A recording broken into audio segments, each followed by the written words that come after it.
चलिए आज सुनते हैं कार्तिक मास की कथा। एक नगर में एक ब्राह्मण और ब्राह्मणी रहते थे। वे रोजाना 7 कोस दूर गंगा यमुना स्नान करने जाते थे। इतनी दूर आने जाने से ब्राह्मण थक जाती थी। तब ब्राह्मणी कहती थी कि हमारे एक बेटा होता तो कितना अच्छा होता। बेटे के बहू आती तो हमें घर वापस जाने पर खाना बना हुआ मिलता और बहू घर का काम भी कर देती। ब्राह्मण की बात सुनकर ब्राह्मण ने कहा कि तूने बात तो सही कही है, चल मैं तेरे लिए एक बहू ही ला देता हूँ। ब्राह्मण ने कहा कि एक पोटली में आटा डालकर कुछ मोहरे रख दे। ब्राह्मण के कहे अनुसार ब्राह्मणी ने पोटली बांध कर दे दी। पोटली लेकर ब्राह्मण चला गया। ब्राह्मण अभी कुछ दूर गया ही था कि उसे यमुना के किनारे बहुत ही सुंदर लड़कियां दिखाई दी। वे रेत में घर बनाकर खेल रही थी। उनमें से एक लड़की ने कहा कि मैं अपना घर नहीं बिगाड़ूंगी, मुझे तो रहने के लिए ये घर चाहिए। लड़की की बात सुनकर ब्राह्मण मन ही मन सोचने लगा कि बहू बनाने के लिए यही लड़की सही रहेगी। जब वह लड़की जाने लगी तो ब्राह्मण भी उसके पीछे पीछे उसके घर तक चला गया। वहां जाकर ब्राह्मण ने कहा, बेटी अभी कार्तिक मास चल रहा है, इसलिए मैं किसी के घर का खाना नहीं खाता। मैं आटा लेकर आया हूँ, तुम अपनी माँ से पूछो कि क्या वह मेरे लिए आटा छानकर 4 रोटी बना देगी। यदि वह मेरा आटा छानकर रोटी बनाएगी तो मैं ही रोटी खाऊंगा। लड़की ने जाकर अपनी माँ से सारी बात कह दी। माँ ने कहा, ठीक है, जाकर बाबा से कह दे कि वह अपना आटा दे दे, मैं रोटी बना दूंगी। जब वह आटा छानने लगी तो आटे में से मोहरें निकली। वह सोचने लगी कि जिसके आटे में इतनी मोहरें हैं उसके घर में कितनी मोहरें होंगी। जब ब्राह्मण खाना खाने बैठा तो लड़की की माँ ने कहा, बाबा आप अपने लड़के की सगाई करने जा रहे हो। तब ब्राह्मण ने कहा कि मेरा बेटा तो काशी में पढ़ने गया हुआ है, लेकिन यदि तुम कहो तो खांड के कटोरे से विवाह करके मैं तेरी बेटी को अपने साथ ले जाऊं। लड़की की माँ ने कहा, ठीक है बाबा, और खांड के कटोरे से शादी करके ब्राह्मण के साथ भेज दिया। ब्राह्मण ने घर जाकर कहा, रामू की माँ दरवाज़ा खोलकर देख, मैं तेरे लिए बहू लेकर आया हूँ। ब्राह्मणी बोली, दुनिया ताने मारती थी, अब आप भी मारने लगे। हमारे तो 7 जन्म तक कोई बेटा बेटी नहीं है, तो बहू कहाँ से आएगी। ब्राह्मण ने कहा कि तू दरवाज़ा खोल कर तो देख। जब ब्राह्मणी ने दरवाज़ा खोला तो सांप ने बहू को खड़ी देखा। उसने बहू का स्वागत किया और आदर सत्कार से अंदर ले गई। ब्राह्मण और ब्राह्मणी स्नान करने जाते तो बहू घर का सारा काम करके और खाना बनाकर रखती।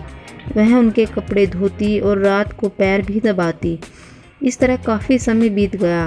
ब्राह्मणी ने अपनी बहू से कहा कि बहू कभी भी चूल्हे की आग मत बुझने देना और मटके का पानी ख़त्म मत होने देना।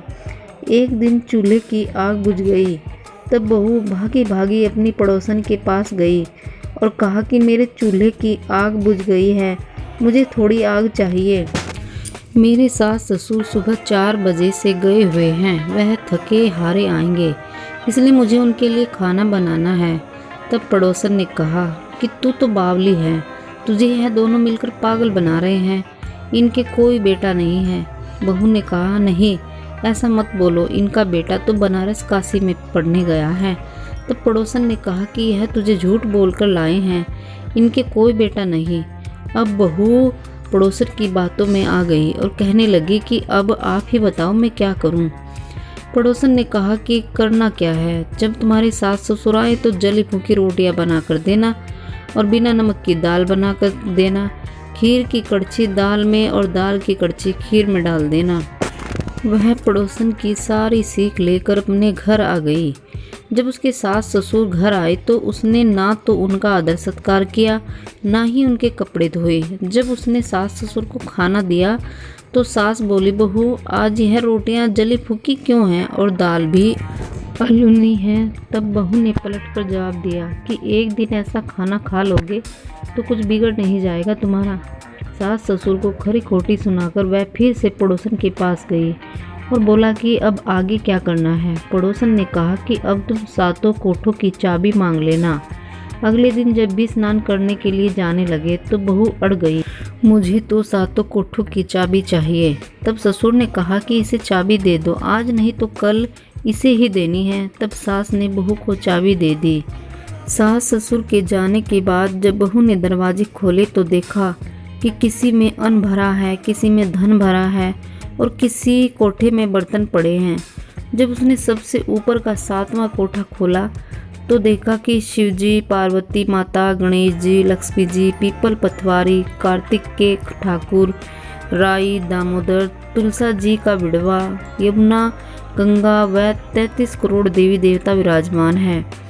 वहीं पर एक लड़का चंदन की चौकी पर बैठा माला जप रहा है। यह सब देखकर उसने लड़के से पूछा कि तू कौन है? तब लड़का बोला, मैं तेरा पति हूँ, अभी दरवाज़ा बंद कर दे, जब मेरे माता पिता आएंगे तब दरवाज़ा खोलना। यह सब देखकर वह बहुत खुश हुई और 16 श्रृंगार कर सुंदर वस्त्र पहनकर अपने सास ससुर का इंतजार करने लगी। उसने अपने सास ससुर के लिए अच्छे अच्छे पकवान बनाए। जब उसके सास ससुर घर पर आए तो उसने उनका आदर सत्कार किया और प्रेम पूर्वक खाना खिलाया और पैर दबाने लगी। पैर दबाते दबाते बहू ने कहा कि माँ, आप इतने दूर गंगा यमुना स्नान करने के लिए जाती हो तो आप थक जाती हो, इसलिए आप घर पर ही स्नान क्यों नहीं करती हो? यह सुनकर सास कहने लगी कि बेटा, गंगा यमुना घर पर तो नहीं बहती। तब उसने कहा, हाँ माँ जी, बहती हैं, चलो मैं आपको दिखाती हूँ। जब बहू ने 7वां कोठा खोल कर दिखाया तो उसमें शिव जी, पार्वती जी, गणेश जी, लक्ष्मी जी, पीपल पथवारी, कार्तिक के ठाकुर, राई, दामोदर, तुलसी जी का बिड़वा, गंगा यमुना सब बह रही हैं और 33 करोड़ देवी देवता विराजमान है। वहीं चौकी पर बैठा एक लड़का माला जप रहा है। माँ ने कहा कि बेटा, तू कौन है? लड़का बोला, माँ मैं तेरा बेटा हूँ। जब ब्राह्मणी ने पूछा कि तू कहाँ से आया है, लड़के ने जवाब दिया कि मुझे कार्तिक देवता ने भेजा है। बुढ़िया ने कहा कि बेटा, यह दुनिया कैसे मानेगी कि तू मेरा बेटा है? बुढ़िया ने कहा, विद्वान पंडितों से मदद मांगी। पंडितों ने कहा कि इस पार बहू बेटा खड़ा हो जाए और उस पार बुढ़िया खड़ी हो जाए। बुढ़िया ने चमड़े की अंगियां पहनी हो और छाती में से दूध की धार निकल कर बेटे की दाढ़ी मूंछ भीगे और पवन पानी से गठजोड़ा बंधे, तब माने कि यह बुढ़िया का ही बेटा है।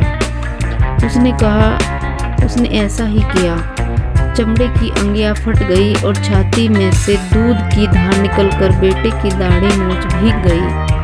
पवन पानी से बहू बेटे का गठजोड़ बंध गया। यह सब देखकर ब्राह्मण और ब्राह्मणी की खुशी का ठिकाना न रहा। हे कार्तिक के ठाकुर, जैसे ब्राह्मण ब्राह्मणी को बहू बेटा दिया वैसे सबको देना।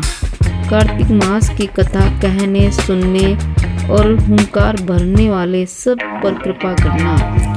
दोस्तों, कहानी कैसी लगी? पसंद आई तो लाइक शेयर जरूर करें और चैनल पर आ ही गए हैं तो सब्सक्राइब कर लीजिए। मिलेंगे एक नई कहानी में, तब तक के लिए नमस्कार। स्वस्थ रहिए, मस्त रहिए और मुस्कुराते रहिए।